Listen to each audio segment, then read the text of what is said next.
All right, so we're talking about solutions and concentration. And so we actually started this vocab on Monday, but let's just refresh our memory. A solution is the same thing as a what kind of mixture? Homogeneous mixture, homogeneous mixture. And solutions are composed of solute, and solute is the one that what? All right, substance being dissolved, and it is also present in the greatest amount or smallest amount? Do you have more solute or more solvent? More solvent, right? So this is present in the lesser amount. The solvent, could you get that please? Thank you. Is the substance doing the dissolving, and it is present in the greater amount. You can come grab one of these, please. Greater amount. All right, so that's just the vocab we left off with on Monday. We actually did a couple other more of these too. Didn't we do aqueous solution? Yes. Aqueous solution has water as the solvent.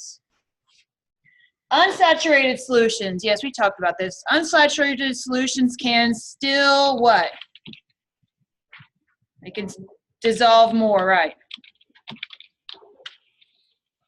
In other words, remember they're not maxed out yet. Remember I said the analogy, I held up my water bottle. I said if I just put half a teaspoon of sports drink mix in it, and it was blue or purple or whatever color, right? If I put half a teaspoon in, that would not look very dark, right? It'd be very, very, very pale blue, if even at all. It's unsaturated. I could still dissolve more. Saturated solutions. So that would be what? A solution that, we talked about this one on Monday too. Right, cannot dissolve any more solute. We say that they are maxed out. But there's a catch there. They cannot dissolve any more solute. What's the key word? At that temperature, right?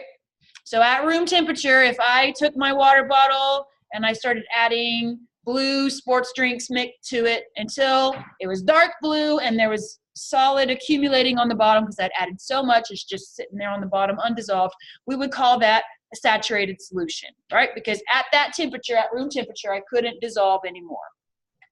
Now, what do we do to make a supersaturated solution? Supersaturated solutions are made by what? Increasing the temperature. But they are not very stable, right? When I say not very stable, what does that mean? Does it mean it's going to blow up? No. What? Right. So when I say not very stable, it doesn't mean they're going to blow up in your face. It means that, remember, preparing a solution is a physical mixture, right? It's a physical combination. So that mixture will not stay homogenized very long once that temperature comes back down. They're not very stable. When the temperature drops, the excess solute can easily precipitate out, right? That's what we talked about. If you make a supersaturated solution and you bump it really hard, or a speck of something comes into the solution, just a very small disturbance, once the temperature goes down, will precipitate out that excess solute that you had dissolved at a higher temperature. So you had to cheat, right? You had to cheat to make that extra solute dissolve. The way you did that was by increasing the temperature. Once the temperature comes back down, though, it's not very stable in the sense that that's not physically very stable. Okay, solubility. Solubility means what? Whether or not a solute dissolves in a solvent, right? And that's the subject of today. And so the definition, the word soluble means able to dissolve, right? These are all the vocab words we mentioned on Monday. Soluble means able to dissolve. And then we also, this is where we left off on Monday. For a solute to be soluble, the structure of the solute must, who remembers, be compatible with, oops, the what of the solvent? Structure, right. The structure of the solute must be compatible with the structure of the solvent. In other words, what's the phrase that I said on Monday? Like dissolves like, right? So this is where we left off on Monday. Because this wasn't being recorded on Monday, I wanted all this to be on the same recording. Okay, so that's why we handwrote it on the board on Monday, and now we're going to just catch up real quickly so that we can move on. Any questions on this vocab before we go on? This was all the vocabulary we learned on Monday. Okay, so today we're going to predict whether or not a solute will dissolve in a solvent based on its structure. And we're also going to learn about concentration. So a lot to talk about today. All right, so in this chart, we have our solvents, water and hydrocarbons. And then we have our solutes, water, ionic salts, hydrocarbons, sugars, and organic molecules with OH groups. So does everybody understand the chart? Will this solute be soluble in this solvent? That's how we're making our chart. So let's first look at the structure of water. Water is H2O. I'll just draw its fluid structure real quick. Got a lone pair here, lone pair here. Okay, let's think back to electronegativity. On the periodic table, we talked about electronegativity. Right, we said electronegativity is a measure of how well an element does what with electrons? Shares, right. And so the closer you are to fluorine, the more electronegative you are, right? Fluorine's the most electronegative element. So it shares awful. It shares as well as a 2-year-old does, right? It's not good at sharing. Next in line is oxygen. Oxygen stinks at sharing too, right? So if you are in a bond to oxygen, is that pair of electrons closer to you or closer to oxygen? Or is that electron pair? Closer to you or is it closer to oxygen? To oxygen, right? Because oxygen stinks at sharing. So this pair of electrons being shared, but it's being shared unevenly. The electrons are actually closer to oxygen here, and then they're also, who are they closer to on this side? Here, right? So it'd be like sharing a blanket with somebody who just hogs the whole thing, right? If you got 3 people sitting at a stadium watching a sports game, for instance, and the person in the middle just hogs the whole stadium blanket, right? The 2 people on the ends, they're gonna be kind of chilly, right? Same thing here. This pair of electrons is closer to oxygen. This pair of electrons closer to oxygen. And then we've got a lone pair of electrons on the oxygen atom. We've got 2 lone pairs, right? Are electrons positive or negative? Negative. So we've got a big region right here that we call partial negative. That funny little symbol, it looks like an 8 that you don't fully close. That's the Greek letter delta. It's lowercase delta, okay? So delta means partial. So this oxygen atom is partially negative. These 2 hydrogen atoms, what would they be? If the electrons are closer to oxygen, this one would be partially positive, right? And then what about here? What would this one be? Partially positive as well. Okay, so if you have a molecule that has positive regions and negative regions, we call that a polar molecule. So I left you space here on the bottom to circle whether it's polar or nonpolar.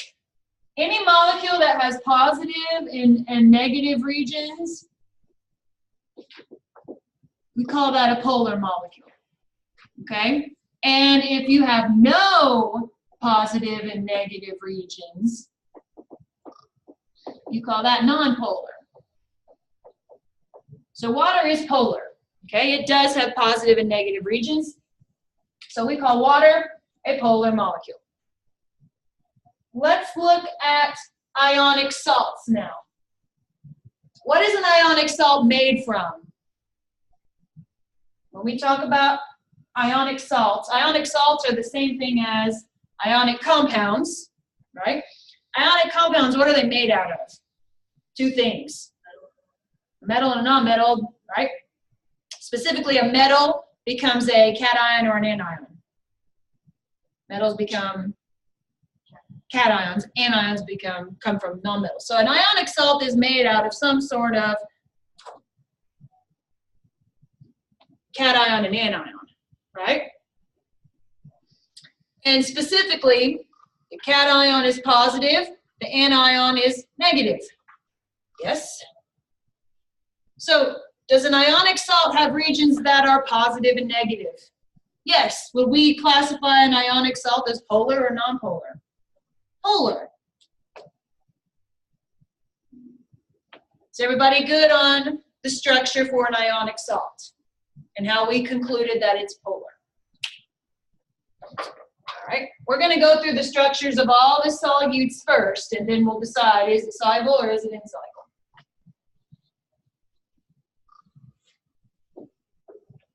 So now let's look at hydrocarbons. What's the formula for a hydrocarbon? Who remembers? I mean, the name kind of gives away what it's made out of. Hydrocarbons. Hydro sounds like what element? Carbon sounds like what element? Carbon. So these are molecules that have the generic formula CXHY, right? They're made only out of carbon and hydrogen. So this could be any number. This could be any number, obviously greater than 0, right? So this could be 1 through whatever. This could be 1 through whatever, right? So these are molecules made only out of carbon and hydrogen.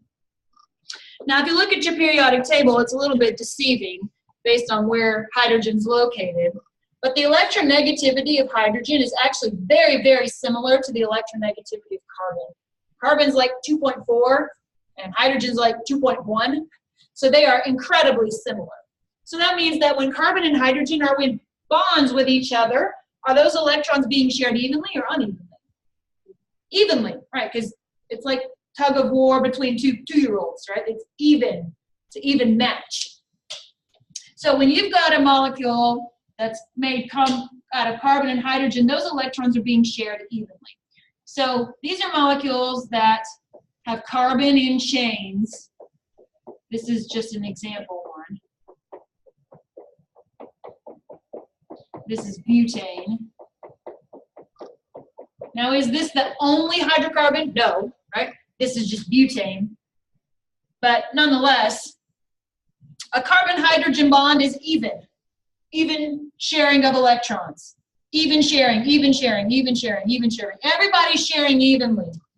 So would there be a region of this molecule that I could distinguish as positive and a region that I could distinguish as negative?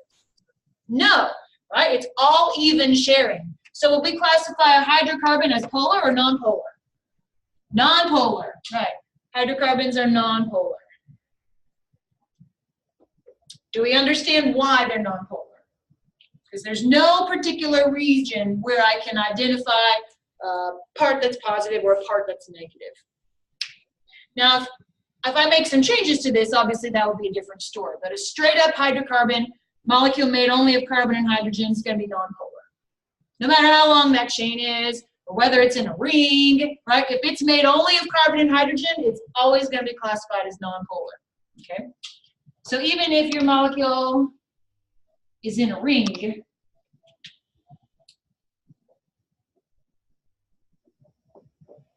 if it's made only of carbon and hydrogen, these are all H's, this would still also be non-polar, right?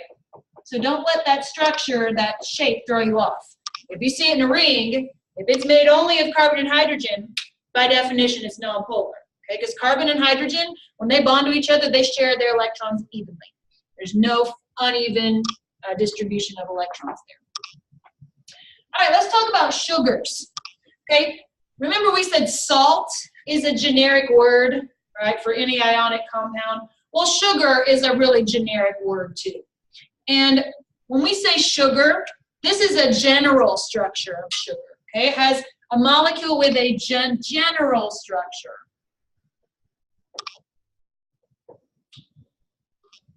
And if you take Chem 1124, which is the elementary organic and biochem, we'll spend a lot of time talking about sugars. That class is actually talking about sugars right now. So they have a general structure where you have, it's a ring, trying to not stand right in front of the camera.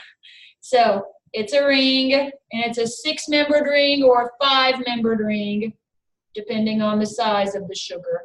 But all the ones I'll give you are going to be 5-membered or 6-membered rings probably. And so carbon forms 4 bonds, right? So you got to have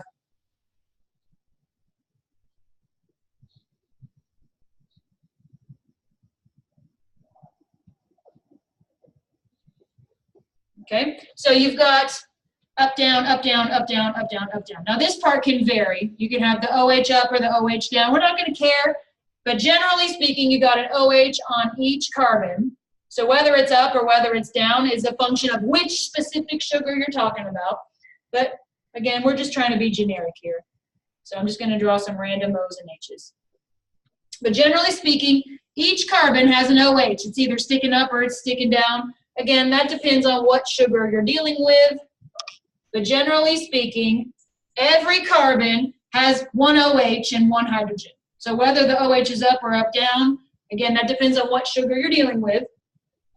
But that's the general structure, the generic structure. So look at all these OHs. OH here, OH here, OH here, OH here, OH here. Now, remember, an oxygen-hydrogen bond, is that a polar bond or a non-polar bond? Does the oxygen share well with hydrogen? No, it's not, right? Oxygen doesn't share evenly with hydrogen. It's not going to share with whatever the rest of the molecule is either. This region right here is partial negative. This region right here is partial positive. So because of all these OHs, what do you think we classify sugars as? Polar, right. I wrote on top of mine, but this is a polar molecule. And why is it polar? It's because of the OH groups. Okay? Those OH groups are what makes it polar. If we went through and removed all the OH groups, would it still be polar? No, it looked just like this now, wouldn't it?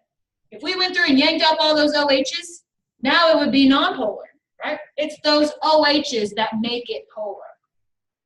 Okay, do you understand why sugars are polar? And again, we're only going to deal with simple sugars in this class. So if I give you a sugar where this OH is down and this H is up, that's just a different sugar molecule, right? Remember, sugar's a generic word. The only reason that some have OH up and some have OH down on each of these is just depending on which sugar molecule you're looking at, okay? But they'll have a general structure. All the ones you'll see are either going to be 5-membered rings or 6-membered rings, where each carbon's got an OH on it somewhere. Okay, oops, this one's got a hydrogen too. All right, does everybody understand why the sugars, we classify them as polar? It's because of all those OH groups. If we remove the OH groups, it'd look just like hydrocarbon, and then it would be nonpolar. All right. So our hydrocarbons, those are all considered to be organic molecules, because organic molecules are just molecules based on the chemistry of carbon. So if you had some other organic molecule, let's pretend it's a hydrocarbon CXHYOH-Z, right? So that's got some number of OHs on it. So let's pretend we've got this. Again, this is just generic. Let's pretend instead of all of these being hydrogens now, let's pretend we've replaced a couple of them with OHs.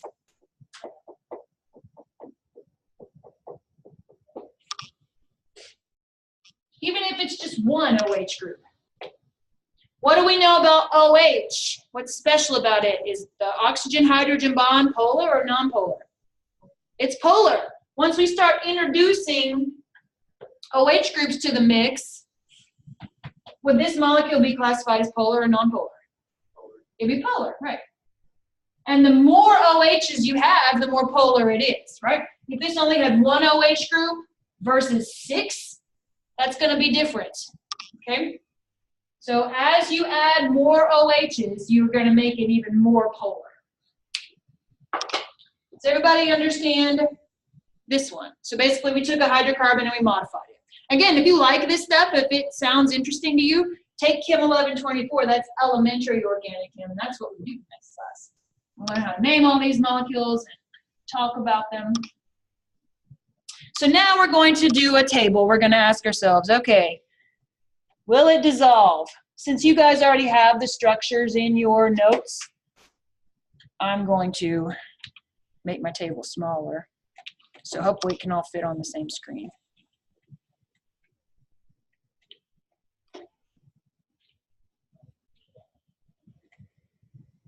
Not sure what's going on there. There we go. All right. You guys already have the structures in your page, so we don't need to have them up on the screen. Let's just go through and refresh our memory. Water's polar. Ionic salts are polar. Hydrocarbons are non-polar. Sugars are polar, unless there's some sort of modification.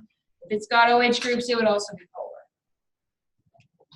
Okay, now we're going to ask ourselves, when I take this solute and I put it in this solvent, will it be soluble or will it be insoluble? Remember, the rule is like dissolves like, right? So the structure of the solute needs to be compatible with the structure of the solvent. So when I try to dissolve water in water, well, that's nonsense, right? Because you're not going to dissolve water in itself. If I took a hydrocarbon, water, and I took it and I put it in a hydrocarbon, would that be soluble or insoluble? That would be insoluble, right? Insoluble. Remember, insoluble means doesn't dissolve.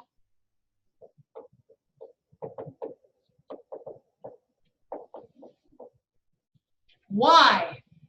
Because water is polar, and let's just pretend we picked oil as our hydrocarbon. Oil would be nonpolar. So what would you see? You'd see layers, right? You'd see layers. One would just sit on top of the other. So think about your salad dressing. Shake it up, right? It might look for a few seconds like it's dissolved, but what happens as soon as you set the bottle down? It separates back out, right? The structures are incompatible with each other. So I just wrote oil because it's a shorter word, but all your oils, vegetable oil, peanut oil, canola oil, whatever oil you pick, those are all long chain hydrocarbons. They're all CH molecules, big long CH molecules. They're not going to be soluble in water. Okay, ionic salts. When I take an ionic salt and I put it in water, will it be soluble or insoluble? That'd be soluble, right? Right? Because polar in polar. Right? They match. A polar solute, a polar solvent. Hey, there you go. You're off to the races. And when you take an ionic salt, and you've got more room on your page because I gave you room. When you take an ionic salt and you dissolve it in water, what it looks like, if you could see the atoms and molecules, let's pretend, remember, a crystal, a salt crystal is not just one cation and one anion. It's hundreds and hundreds and hundreds of cation, anion, cation, anion, cation, anion, right? It's a regular repeating arrangement. We call that a crystal lattice. So cation, anion, cation, anion, cation, anion. And then it's just repeating over and over. That's what it looked like in the solid state. When you take that salt crystal, chuck it in your water, give it a stir, right? You have the cation and the anion, and they fully separate from each other. That's how dissolving occurs, right? They fully separate, and the water molecules, you can think of them as like little tiny magnets, okay? Because remember, water's got a positive end and a negative end. So you will actually see all the hydrogens, all the waters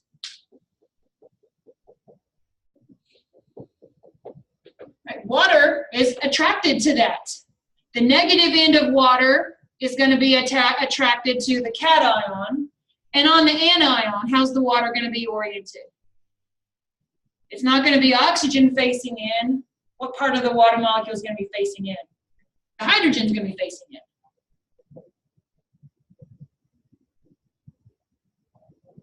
The ratio for this, depending on the salt, is somewhere in the neighborhood of like 300 to 1. Obviously, we're not going to draw that.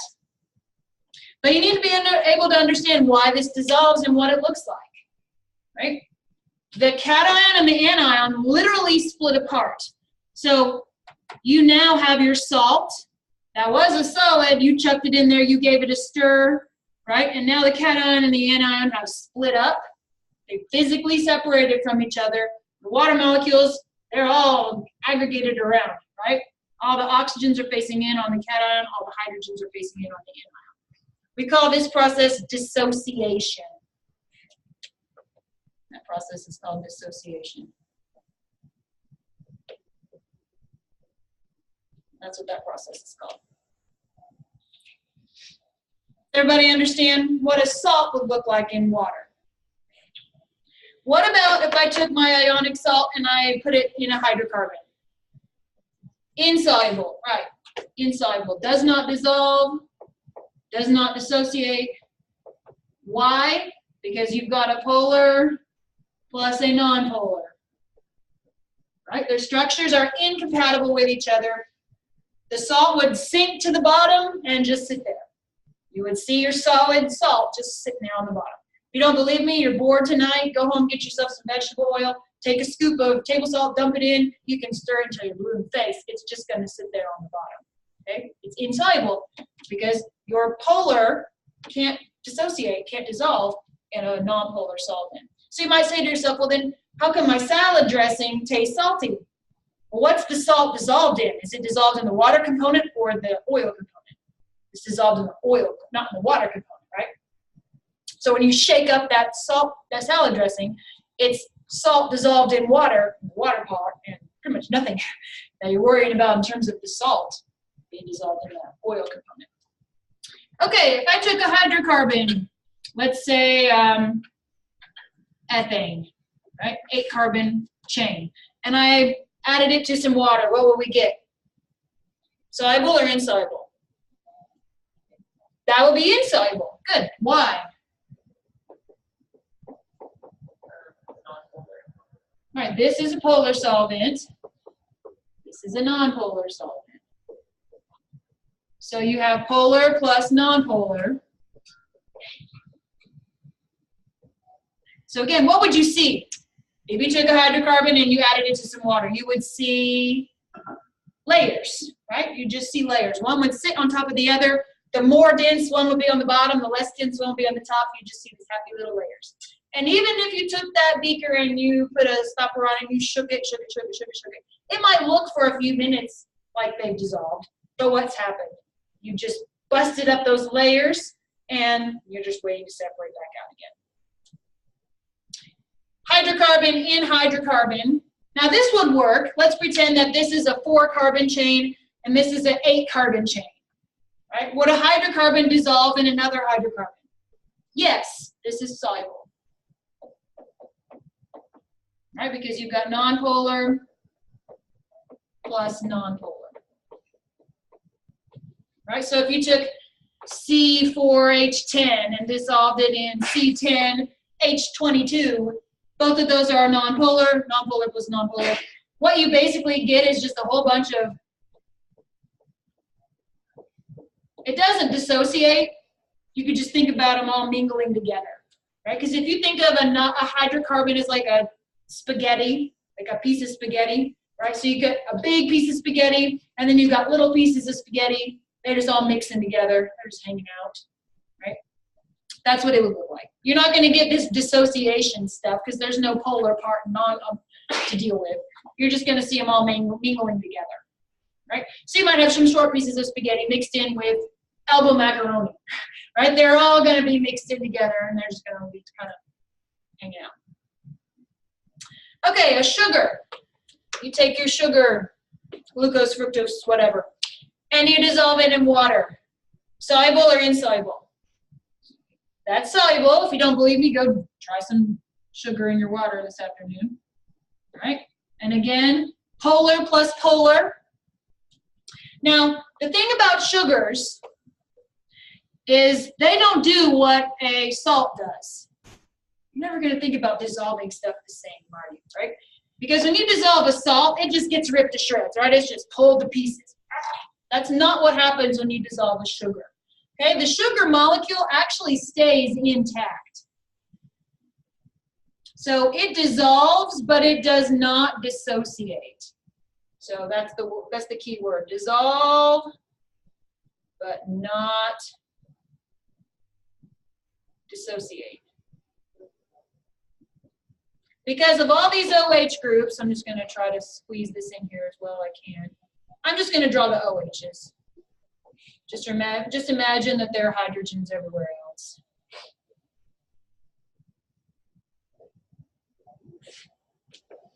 Okay, all of these OHs have waters around them.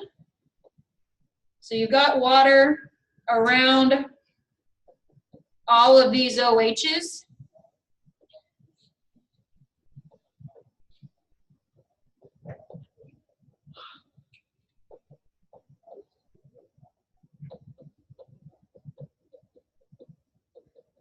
So water's hanging out with the OH parts. But notice the sugar backbone stays intact. Okay? It stays intact. The water is hydrating the OHs, but the sugar itself, the molecule backbone itself, stays intact. It doesn't get ripped to smithereens like in an ionic salt, right? Because in an ionic salt, it's all cations and anions. There's nothing else. So that water comes in and just demolishes the whole crystal. If you take your sugar crystal, your sugar cube, throw it in your coffee or your tea or your whatever, you stir it, right? The crystal goes away. You can't see the crystal anymore.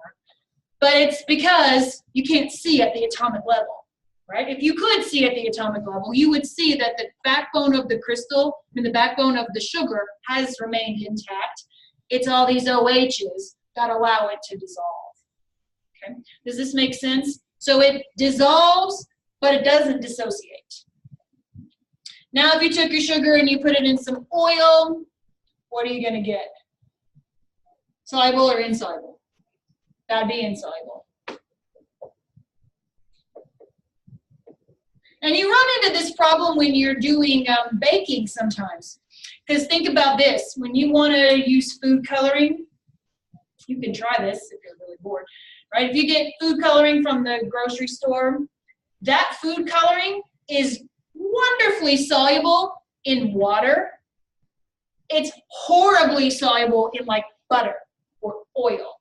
Don't believe me? Go try it out. You have to buy special food colorings to dissolve in butters and creams and that sort of thing, because you start running into this problem, right? Soluble in one because it's ionic, insoluble in the other.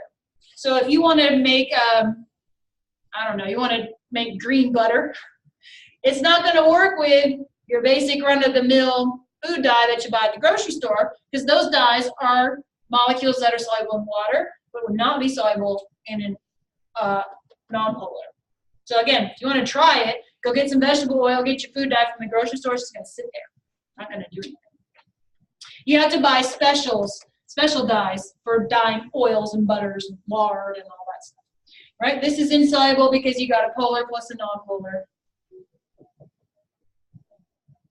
So another thing you can try tonight if you're bored, right? Take some table sugar, put it in your vegetable oil, stir until you're sick of stirring. It's just going to sit there on the bottom. All right, last one, organic molecules with OH groups. What's going to happen? This is going to be the exact same thing, right? The sugar and the organic backbone will stay intact. And it's the OHs that are going to be interacting with the water. Now, the key word here is as long as there are 6 or less carbons. So if you've got an organic molecule and your chain is 6 carbons or less, and it's got OH groups, it'll dissolve in water. No problem, right? So long as there are 6 or fewer carbons. Once you get beyond 6, then you start running into the problem of, well, now I can't really be justified in calling this a polar molecule anymore. Because once I've got 6 carbons or more, if it's 8 carbons, 10 carbons, 12 carbons, I can't really justify calling this non-polar anymore, right? Because if you've got this 10 carbon chain and 1 OH, all this part here is non-polar, and you got this one sad little pathetic OH, this is not enough to offset all of this, okay? So that's why we say, as long as the chain is 1, 2, 3, 4, 5, 6 or less, you can justifiably say it's polar. But once that chain gets to be too long, now it becomes non-polar. So an organic molecule with OH groups is polar as long as there are 6 or fewer carbons. Okay, so if you have an organic molecule with OH groups, it would be same as, right? It would be insoluble unless there are more than 6 carbons. If there are more than 6 carbons, it would be soluble. Because once you hit 6 carbons, you got 7, 8, 9, 10, 50. Right now we can't call it non-polar. Now we have to call it non-polar. Okay, so that's the caveat there. So if I give you 2 molecules and I say, will X dissolve in Y? This is how you would predict that. Okay, you would look at your chart here, and I know there are questions like this on your homework set on solutions. I'm almost certain there are like 2 or 3.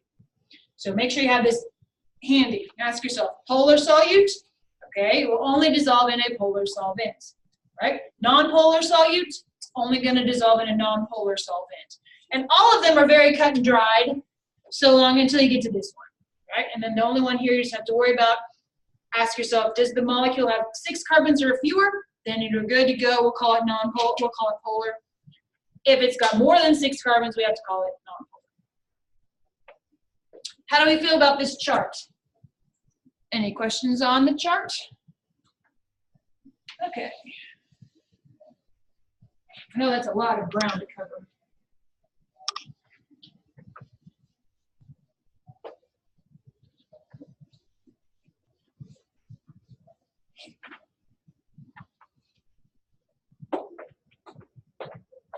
All right, now let's move on. Solubility rules for ionic salts in water. So we're only dealing with ionic salts at this point. So technically speaking, all ionic salts are soluble in water. Right? Because we said there's a positive and a negative, right? Water is polar, ionic salts are polar. Therefore, we're going to conclude that all ionic salts are soluble. That's true.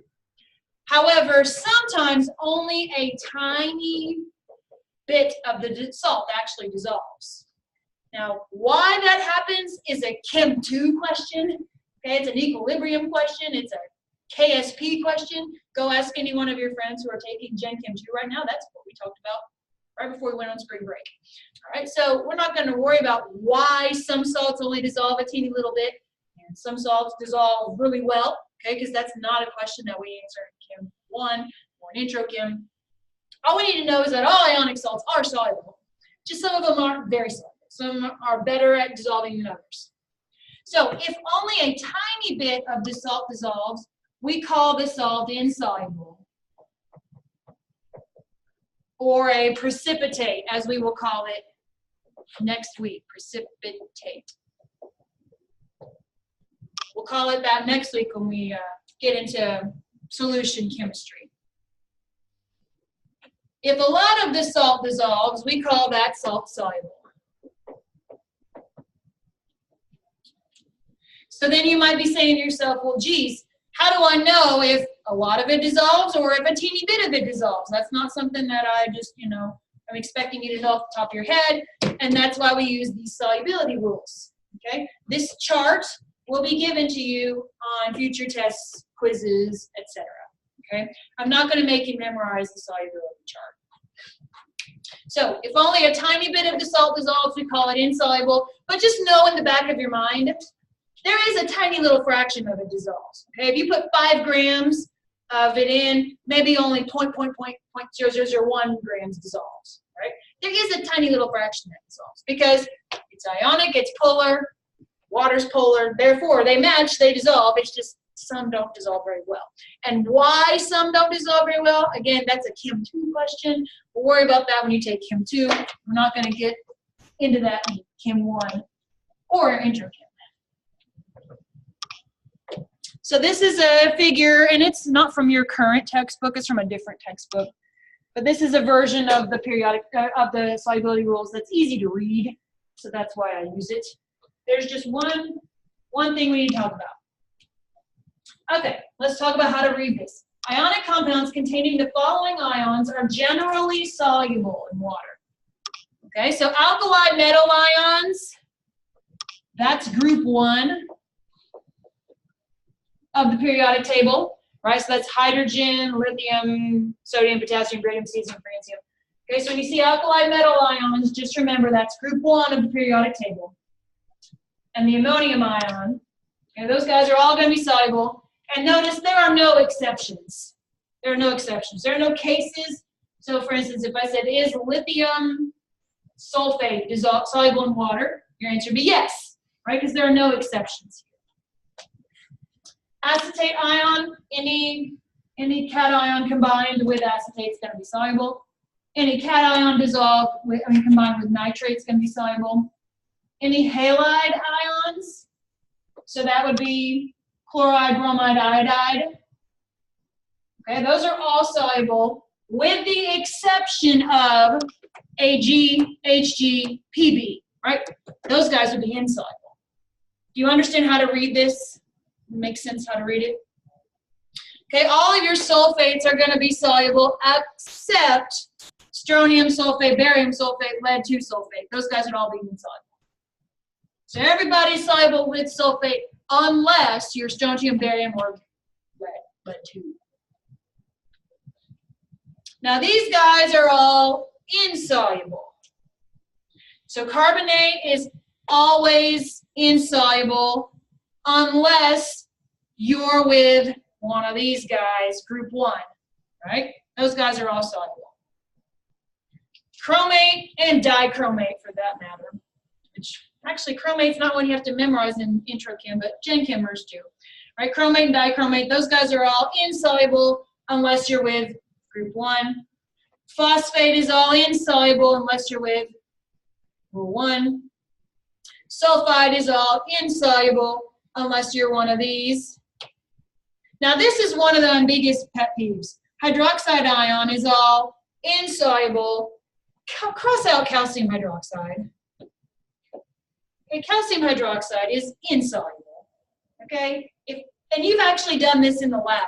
You took a sample of CaCl2, you took a sample of NaOH, you combine those, you got a white precipitate, you got a white solid. Guess what that white solid was? It's calcium hydroxide. Okay, calcium hydroxide is insoluble. Its KSP is like 10 to the -6. So it's not as bad as some of the other ones, but no, it's insoluble. Okay, so if I asked you, is calcium hydroxide soluble? Your answer should be no. Okay, and you've actually seen this precipitate before. But these two are exceptions that you can keep. Strontium, barium in group 1, those guys will all be soluble. Does everybody understand how to interpret this chart? Make sense? We good on how to read this chart? All right, so next week, when we start talking about solution chemistry, and we're looking at the actual chemistry of reactions, and we combine this solution with this solution, what am I going to get? Right? We're going to be referring back to our solubility rules. But we just want to introduce it now while we're talking about solubility. All right, now let's move on to concentration. Concentration. The ratio of solvent to solute is called concentration.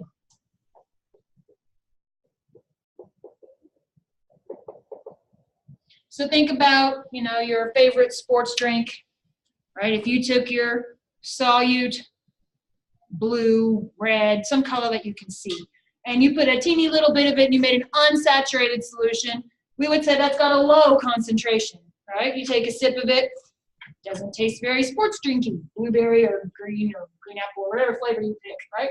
If you dissolve it and make it really saturated, you've got so much that there's excess building up on the bottom, you would say that that is a concentrated solution, right? The ratio of solute to solvent is called concentration.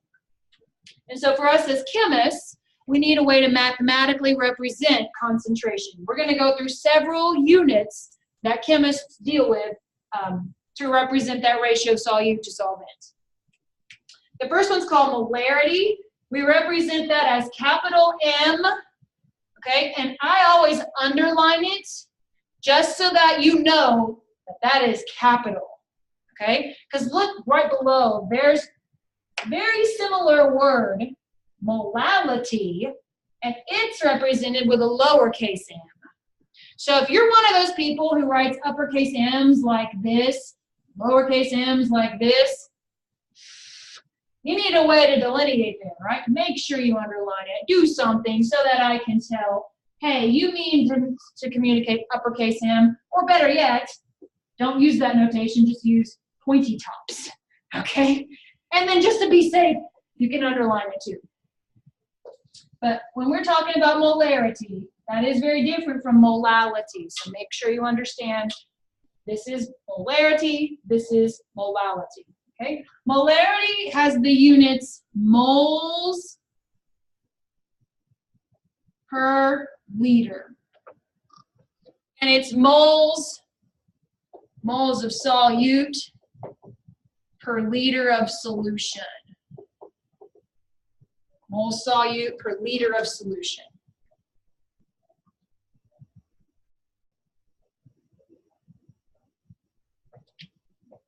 So let's do one together. I'm just going to type it.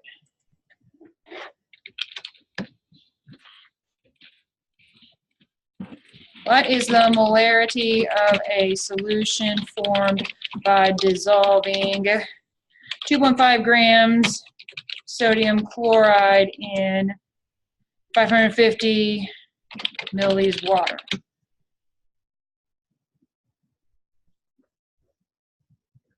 Let's go through that problem together.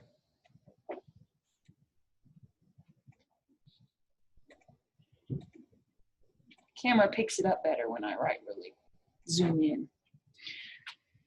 Okay, so molarity is moles per liter. So what do I have to do with this 2.5 grams? I've got to convert it to moles, right? Because this is the solute. The solute is sodium chloride. The solvent is water, which becomes my solution. So if I say, what's the volume of the solution? The answer would be 550, right? Until we start getting obsessive about what amount of space that 2.5 grams occupies, which we're not going to worry about in intro chem, okay? Technically, the volume of the solution is going to be slightly greater than 550 because you are going to have to take up space by this 2.5 grams. We're not going to get into that in intro chem. Okay, that's a question for analytical chem. It's not a question for intro chem. Okay. So we have to take this 2.5 grams of solute and convert it into moles. So how would I do that? Do I use Avogadro's number or do I use molar mass? Molar mass, right. So I say 2.5 grams NaCl. We got to calculate the molar mass of sodium chloride, right? Sodium is 22.99, chloride is 35.45, so 58.44.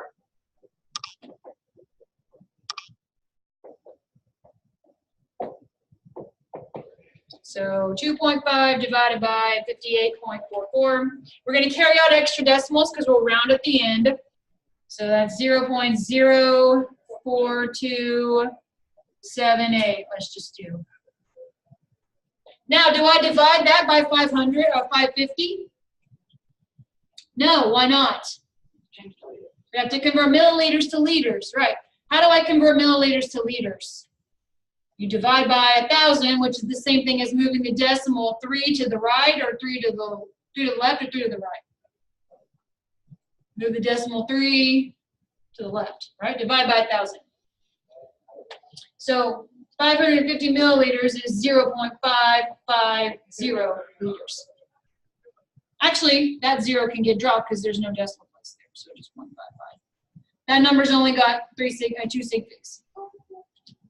So now we would say molarity is moles over liters, so 0.04278 moles over 0.55 liters, so divided by 0.55. And now I round my final answer to 2 sig figs, right? Because that number's got 2 sig figs, that number's got 2 sig figs. So my calculator spits out 0.077779852. If you would put that on a test, I'd put satty face and take off half a point. Why? These numbers go way too many significant figures. How would I round this to 2 sig figs? Is it going to be 0.08? Tell you, there, that's not correct. Is this 0 significant? Is this 0 right here significant? No, it's not. It's a placeholder, right? So the answer would be 0.078. Remember, this 0 is insignificant. It's just a placeholder. And you could either write that as capital M, or you could write it as 0.078 moles per liter. Either units are appropriate. Just like you wrote density units as grams per milliliter, right? Or grams per centimeters cubed. So you can write your units as capital M, just make sure that you communicate that it is capital. Or you could write it as moles / liters. Either one's fine. How do we feel about this one? Everybody okay if I erase? All right, you might need a scrap sheet of paper because I don't know if I've given you enough room on your handout for this. I'm going to put another couple of practice problems on here because molarity is one of the most common units of concentration that we chemists deal with. So here are a couple for you to try.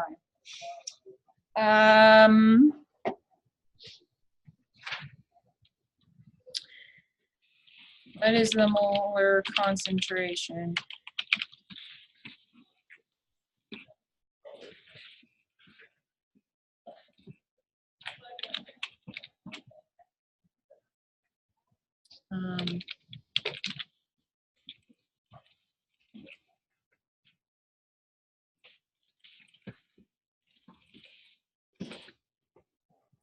Number 1. I have to zoom out a little bit. And number 2, you have 250.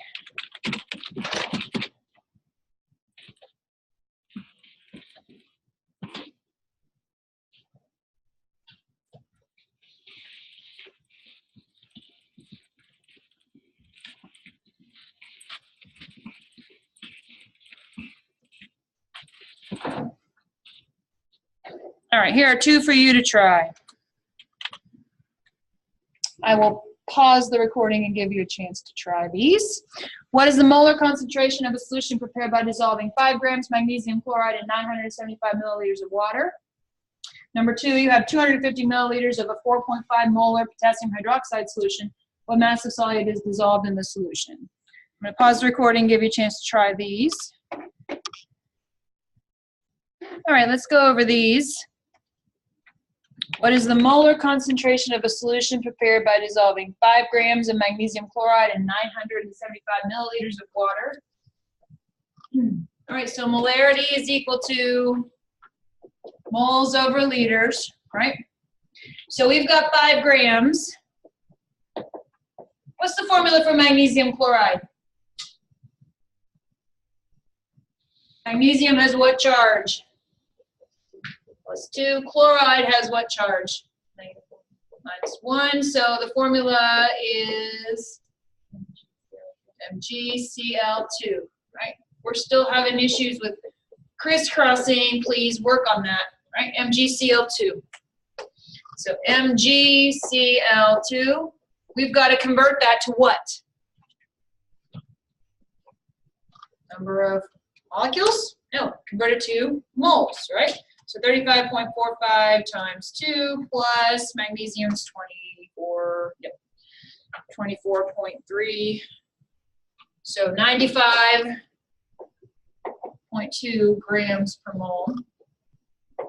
So 5 divided by 95.2 gives me 0.0. We're carrying out extra decimal places. We'll round at the end. 5252 moles. 975 milliliters. How do I convert milliliters to liters? 975 milliliters is equal to how many liters? 0.975. Right? We're just moving the decimal 1, 2, 3, dividing by 1,000. So my molarity is moles over liters. So 0.05252 moles over 0.975 liters. So I got 0.0. Oops. We're rounding our final answer to 2 sig figs because this one's got 2, but that one's got 3. So 0.054, and you can either write it as 0.054 molar, or you can write it as 0.054 moles per liter. Either is acceptable. How do we feel about number 1? Questions on how to do this one? All right, let's look at the second problem. Get a marker. So once they start drying up, this camera doesn't pick them up very well.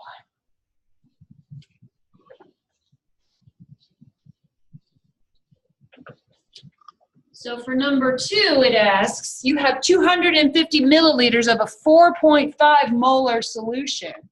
What mass of solute is dissolved in the solution? Are we just doing moles divided by liters? No, we're rearranging the molarity equation here, right? Because if molarity is equal to moles over liters, this time we already know the molarity, right? So 4.50 is equal to moles over volume in liters, right? 1, 2, 3. 0.25000. How come I'm carrying all these zeros? Are these zeros significant here? Yes, well, they're still significant, right? Because of that decimal place. So we've got to solve for moles. And then what do I have to do? Convert it to grams, right? Because when you see the word mass, you need to think grams. Right, so we got to solve for number of moles first and then convert that to grams. Does everyone see how we did this one? Does everyone see why we had to set it up the way we did? This goes in here, this goes in here. This is what we're solving for. All right, so number of moles is 4.5 times 0.2500, right, 0. 4.5 times 0.25000. All right, we're going to carry out some extra decimal places because our final answer is going to need to have 3 sig figs. So 1.125 moles. All right, but the problem is what mass? So what do I need to do now? 1.125 is not my answer. What would my answer be? We need to convert this to grams. So mass of solute will be 1.125 moles. Potassium hydroxide, what's the formula for that? KOH. So, oops. So we need the molar mass. All right, so potassium's 39.102 plus 1.008 plus 16 gives me 56.11.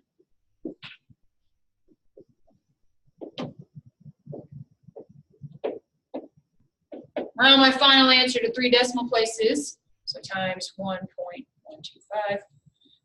Not 3 decimal places, 3 sig figs. So my final answer would be 63.1 grams. Does everyone see how we rearrange the molarity equation here? What we did. There are ones like this on the homework on solutions.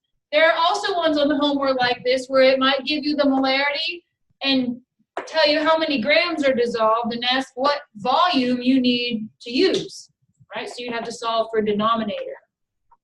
So if the algebra is a hang-up for you, there is a handout posted on the course website called Algebra Review that you can check out if you need help rearranging to solve for the algebra.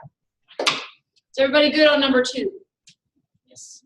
All right, molarity by far is the one that's most significant to us as chemists. And if you've ever looked at the solutions that I set out for you in lab and you notice it might say 0.1 with a capital M next to it, that's talking about the molarity here. All right, now molality is very different from molarity. Molality, little m, is not something we emphasize very heavily in intro chem, but we do use it in gen chem. Molality is moles solute per kilogram solution. Okay.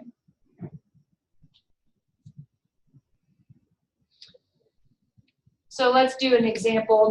We'll just do one. I won't give you one to try because it's pretty cut and dried.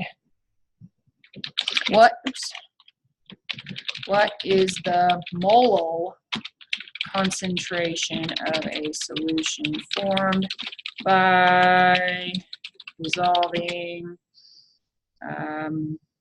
let's go 125 grams NaBr in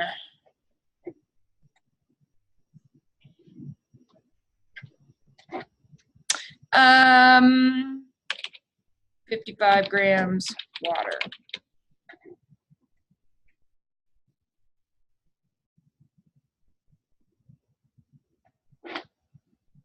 All right, what is the mole concentration of a solution formed by dissolving 125 grams sodium bromide and 55 grams of water? All right, so we need to first figure out moles. 125 grams, so we need the molar mass of sodium bromide. 79.9 plus 22.99 gives us 102.89 grams to 9. So 125 divided by 102.8, 1.216, let's just carry out extra decimal places. So that would be 1.216 moles. And then 55 grams. How many grams are in a kilogram? 1 kilogram contains how many grams? Be 1,000, right? Oops, I wrote that backwards. 1,000 grams, give 1 kilogram. All right? So we need to, it's just like we did before, moving the decimal 3 to the left, right? 1, 2, 3, so that'd be 0.055 kilograms.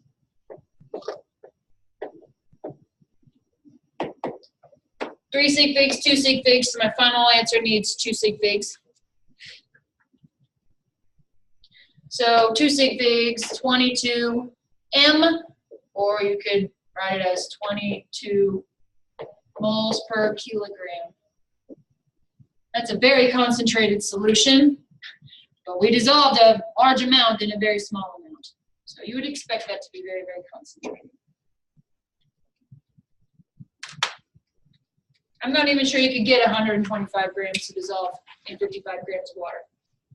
I was just trying to pick one that would be a big number, because all the ones we've done so far have been like 0.05, 0.02, right? So I wanted to make a big one. Does everyone see how to do molality? Molality is not one we're going to emphasize too heavily in intro chem, but you will see it in gen chem. You go on and take general chemistry. And your concentration definitely won't be that high. Like I said, I was just trying to make one that would be bigger than 0.05.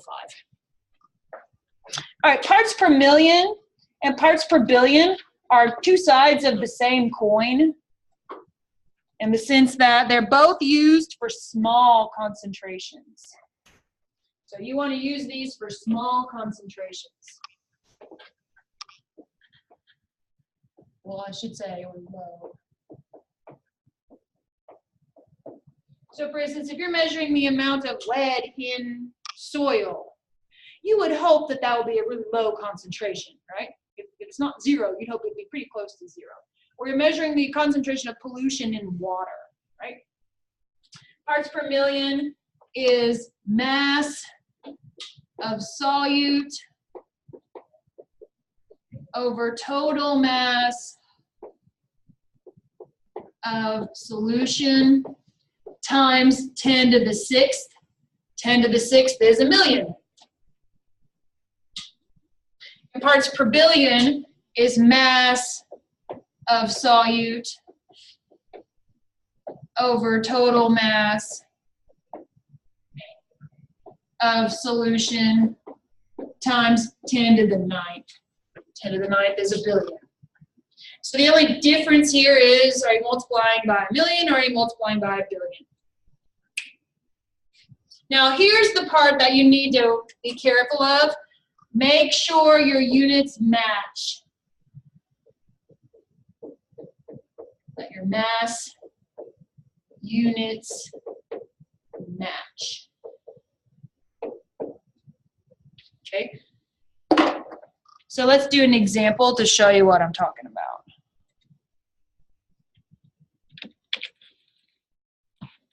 What is the concentration in parts per billion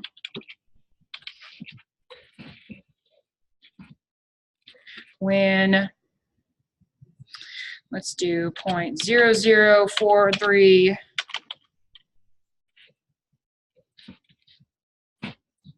arsenic dissolves in, let's do 3 kilograms water.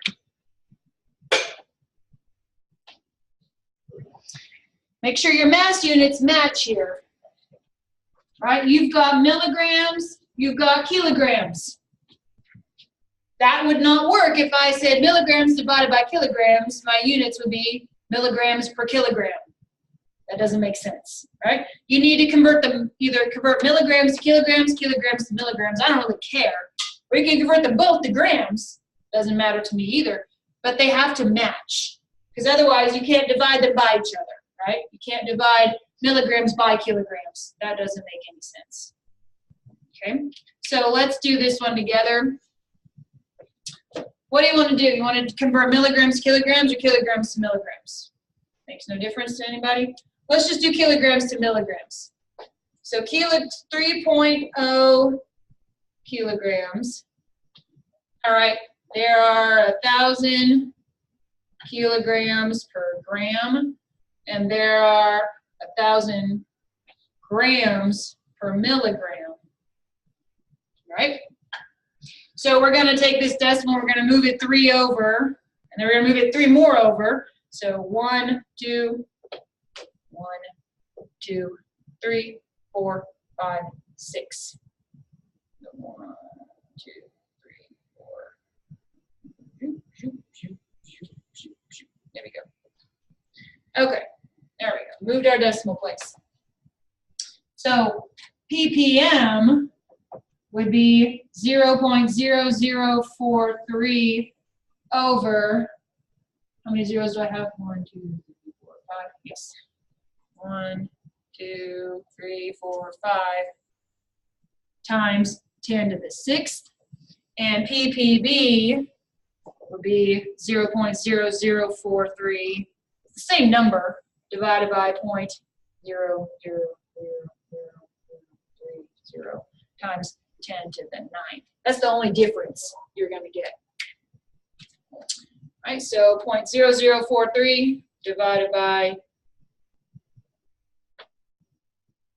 I did that backwards. I'm like, that can't be right. I moved my decimal the wrong way.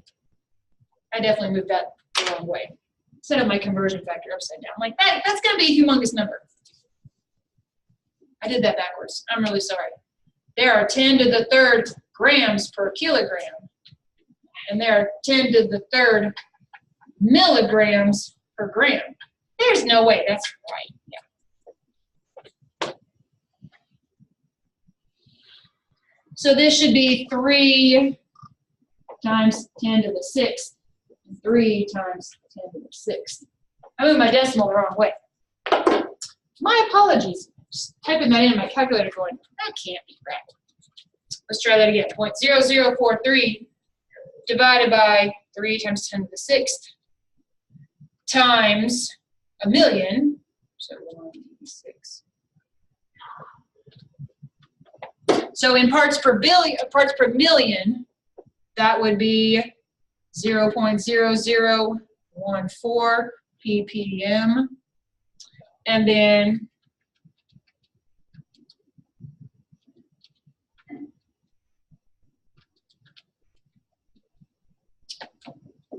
.4 ppb. Number is going to be the same. The only difference is the number of decimal places. Sorry about that, guys. I set my conversion factor up completely backwards. I don't know what I was thinking.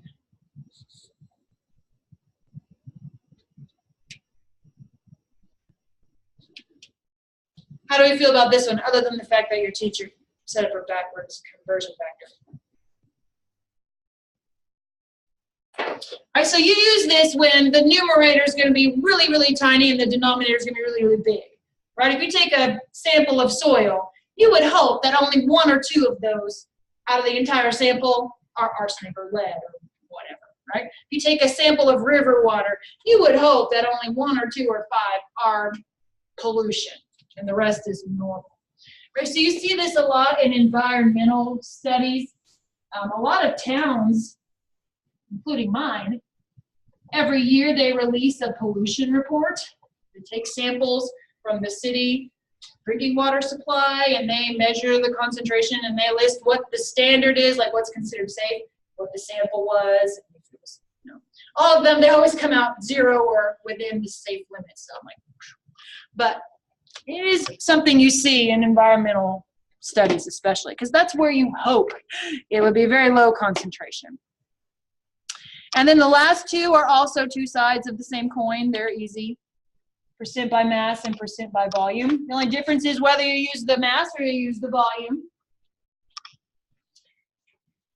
Okay, so the percent by mass is mass of solute over total mass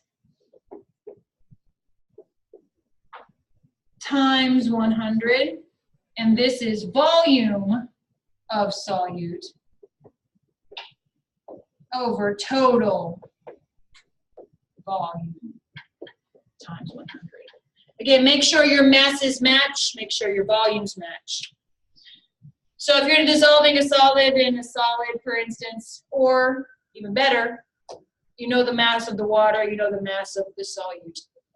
This is when you're dissolving a liquid in a liquid, like you're dissolving acetone in water, right?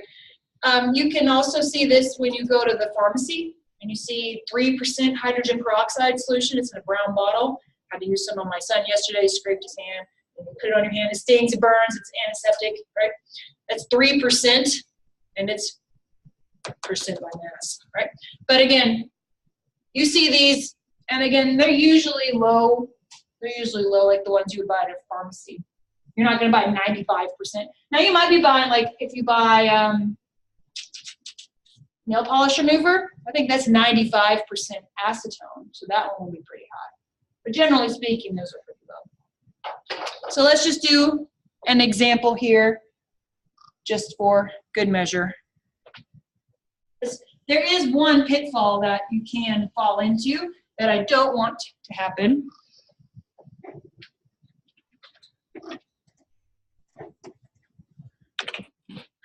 What is the percent by volume concentration when 15 milliliters, let's just use acetone, dissolves in 120 milliliters water? Acetone is very soluble in water.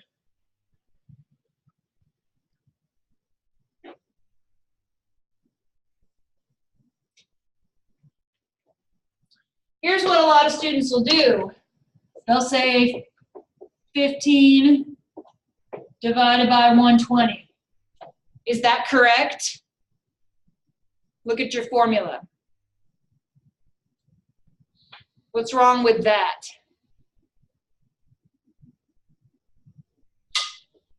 Percent by volume has what formula? Volume of the solute over V total. Is the total volume 120? No, it's not. What is the total volume? The 15 mils plus the 120 mils. Okay? That's the mistake a lot of students make. Okay, so it's 15 over 135. It's total volume. Okay, that's a really common mistake that I see on this kind of stuff. So it'd be 15 divided by 135 times 100. And in terms of sig figs, I keep 2, so that would be an 11% solution. Okay? And you could see the same thing happen when you've got percent by mass. What is the percent by mass concentration when, let's just go 9.5 grams sugar dissolves in 100 grams water?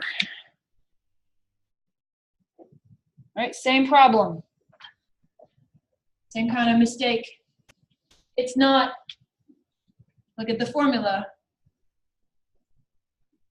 It would not be 9.5 divided by 100, right? Because it's mass of the solute divided by M total. So it would not be 9.5 divided by 100, it would be 9.5 divided by what? 109.5, right? Times 100. Again, doesn't have a decimal place, so we can only keep one sig fig here. So 9.5 divided by 109.5 times 100. That, because there's only one sig fig here, my calculator spits out 8.675, blah, blah, blah, blah. But I can only keep one sig fig because there's no decimal here. Right? So this would be 9%. Because I can only keep one significant figure since there's no decimal place. Okay, do we understand percent by mass and percent by volume? Those two are relatively easy. Just remember, the denominator is total mass, not mass of the solution. Will it be on the test on next Friday? Yes. All right, so that's where we're going to stop for today.